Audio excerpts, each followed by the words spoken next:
Welcome back. I'm Dr. Kathryn Messagey, founder of Geode Blockchain and advisor to individuals, companies, and governments alike. And today I want to talk about how blockchain is redefining trust. Yes, I'm obsessed. Let me explain why. Trust is a very, very interesting word, and it's a very interesting concept in human relationships. Why do we trust? Trust, let me break it down for you like this. Trust is a measure of risk. If I trust you, it means I believe that there's a very low risk that you will betray that trust and work against me, right? If we have the same goals, then there's a very low probability that you will betray your own goal, which is the same as mine, and therefore I can trust you.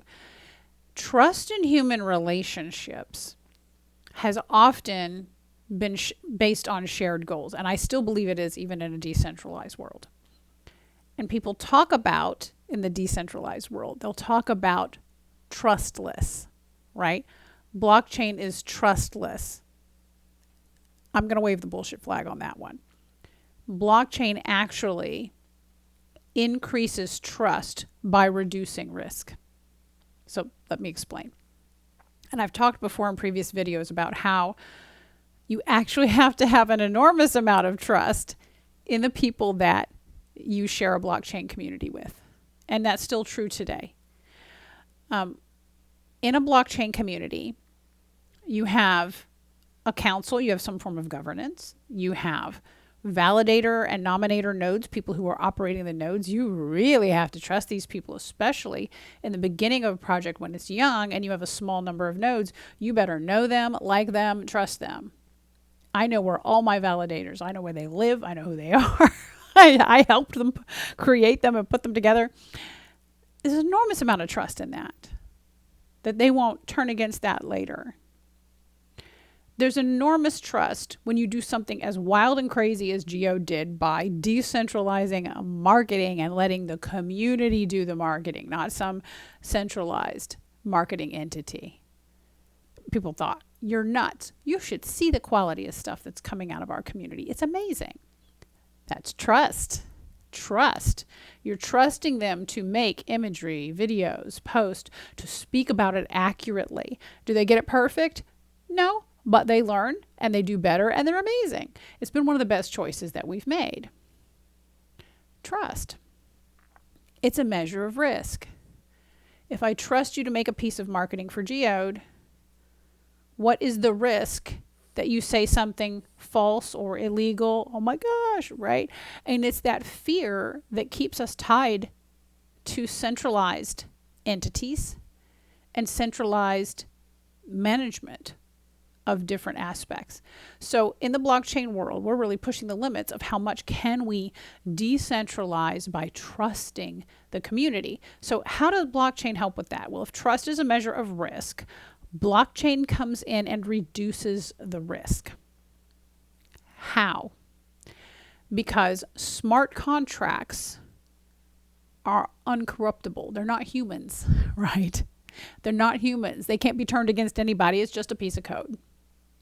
And it's not an AI. So it's just a piece of non-AI code. So those smart contracts, they just send the money here under these conditions, send the data here under these conditions. They don't care who you are. It reduces risk by creating a social contract that is then codified in the code of the chain.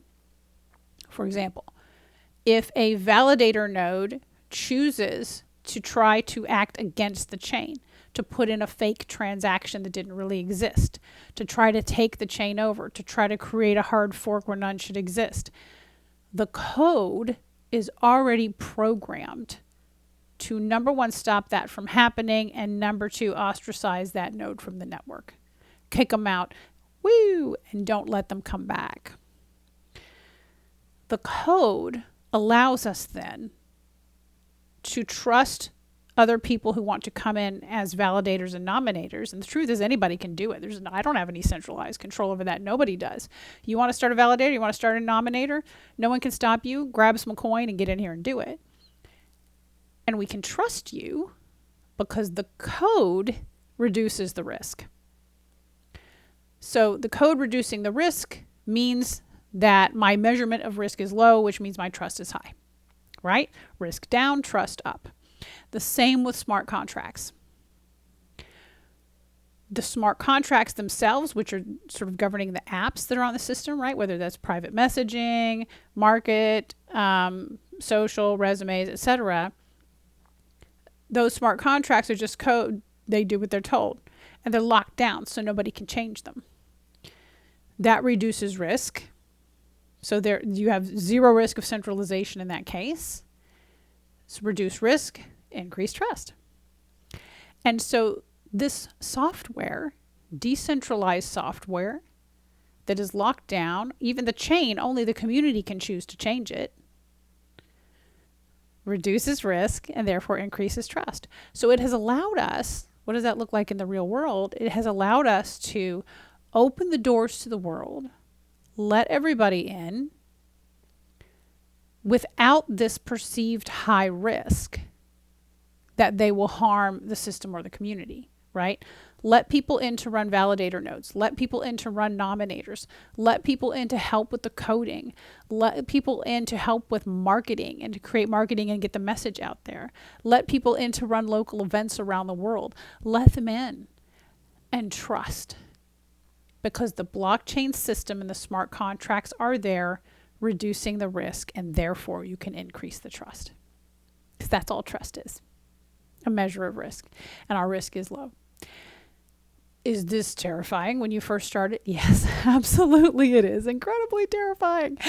Because we grew up in a centralized world that says do not trust. We grew up in a centralized world where you were taught to only trust centralized authorities.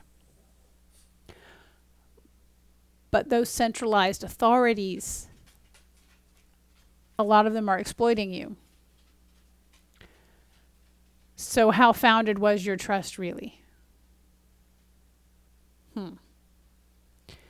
So we get burned and we learn to be more accurate in how we measure the risk in something. And this is a really interesting merger of human behavior and technology. You have to reduce the risk to increase the trust. And the only way you can really decentralize things is by really jacking the trust really high, which means you've got to get the risk really low. So you use the software to reduce the risk, and therefore you can increase the trust, decentralize, allow it. And it has been amazing, amazing to watch.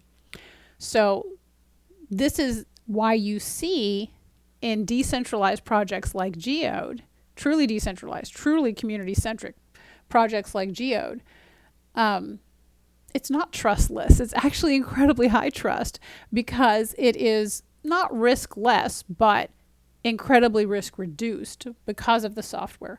So that is reshaping the interpersonal trust that we're willing to have with each other as humans in the community. They have to trust me. I have to trust them. We all have to trust each other. And it's increasing. When you increase trust, you increase the level of collaboration. And we all know that when you increase collaboration, amazing things can happen, right? We can do more together as a community than we can as individuals. So the technology reduces the risk. That increases the interpersonal trust in the community. The interpersonal trust goes up, the collaboration goes up. Awesome things happen. And that's the point I want to make today. Blockchain is not trustless. It's the amplification of trust through the reduction of risk. And that's why it's amazing. And that's why decentralization is here to stay. Because we as humans, we need each other. We need interpersonal relationships. We need collaboration amongst each other as people. And this technology, oddly, is the way that happens. So join us. If you don't have a Geode account, make sure you make one. Put your thoughts below. If you're part of the Geode community, I'm talking about you. This is such an amazing project to be a part of, and I'm so glad that you're here. Thank you for your trust in me, the trust in the Geode code, and for being there in this amazing collaboration. Thanks for joining me, and I'll see you on chain.